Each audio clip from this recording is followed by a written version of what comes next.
हर सना खाने मुस्तफ़ा जी हमदोनात ऐं इस्लामी उलमा इकराम जा बयान हासिल करण जे लाइ सब्सक्राइब कंदा असांजे यूट्यूब चैनल जावेद भी मोराई खे। डायरेक्टर शानवाज़ अली कादरी।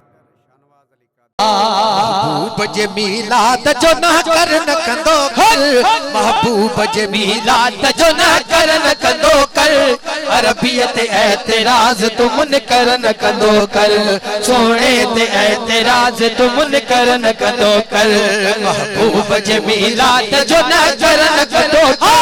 महबूब जे मीलाद जो न कर न कंदो कर,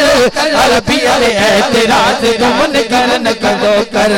सोने ते एतराज तुम न कर न कंदो कर, सच्चे ते एतराज तुम न कर न कंदो कर, सोने ते एतराज तुम न कर न कंदो कर,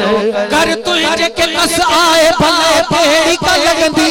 कर तुझे के कस आए भला पेड़ी का लगंदी, भला केड़ी का लगंदी,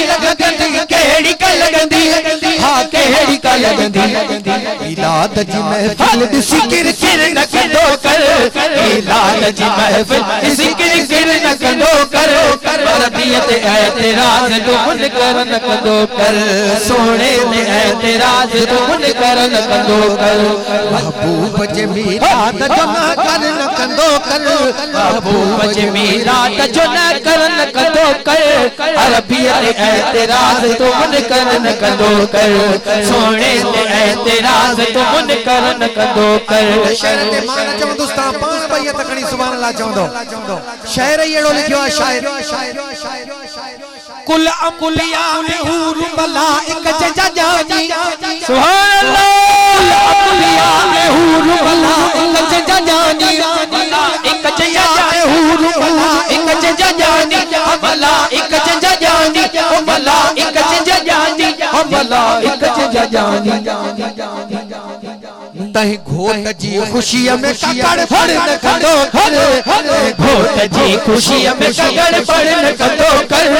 अरबियत एतराज तुम न कर न कंदो कर,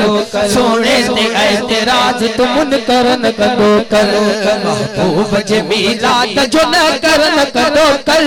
महबूब जे मीलाद जो न कर न कंदो कर, सच्चे ते एतराज तुम न कर न कंदो कर, सोने ते एतराज तुम न कर न कंदो कर, सच्चे ते एतराज तुम न कर न कंदो कर, मीलाद जो खुशू तो खुदा पान मलाए सुभान अल्लाह,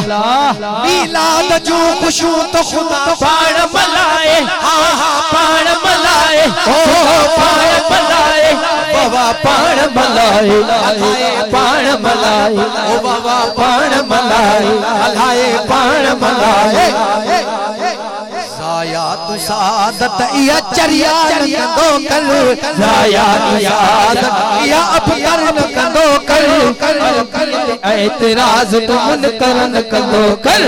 सोने ते एतराज तुम न कर न कंदो कर, महबूब जे मीलाद जो न कर न कंदो कर, महबूब जे मीलाद जो न कर न कंदो कर, अरबियत एतराज तुम न कर न कंदो कर, सोने ते एतराज न कंदो कर।